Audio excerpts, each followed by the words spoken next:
it's Gina with your note of the week. Did you know you can copy from old purchase orders? It's really a nice time saver. Go to Purchasing, Request, Enter,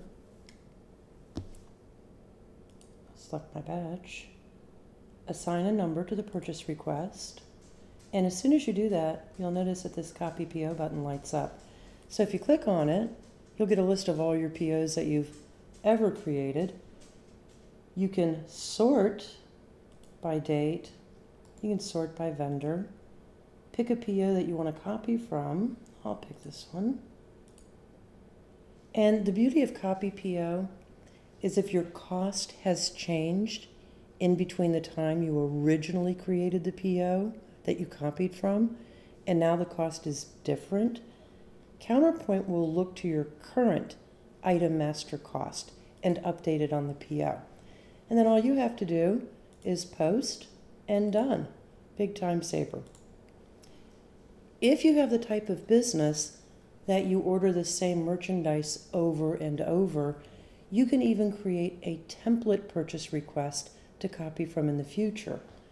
So I'm going to give this purchase request a number. I'm going to define my vendor. Here's the important part of this. You need to come to the Order tab, and on the Comment 1 line, type some way to identify this template. Like, I'm going to call mine Monday Order, because on Mondays, I always order water and bananas. So on the Lines tab, I'm going to do a lookup. I'm going to find my water, and I'm going to order 50 units. And I'm going to find bananas,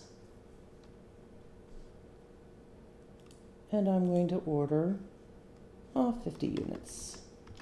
And now I will post the purchase order. Now, of course, if it's not going to be a for real purchase order that you're ever going to receive in, you can cancel it, but it won't take it out of your lookup or your copy from.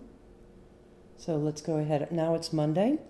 I'm ready to order bananas and water, and I know I have that template old PO out here. So here's what I'm going to do in order to identify that PO.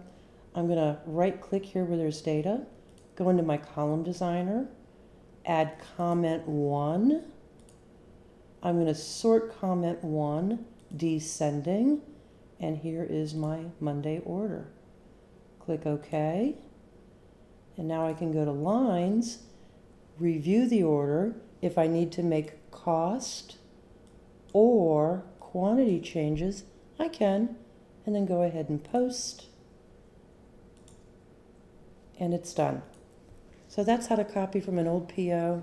It does look to your current cost on your item master, and it is possible to build template POs to copy from for future orders. Hope this helps. Thank you for watching this week's video. I would love to hear from you. If you would like to submit a question or a suggestion for a future video, email me at training@cksystem.com with Note of the Week on the subject line.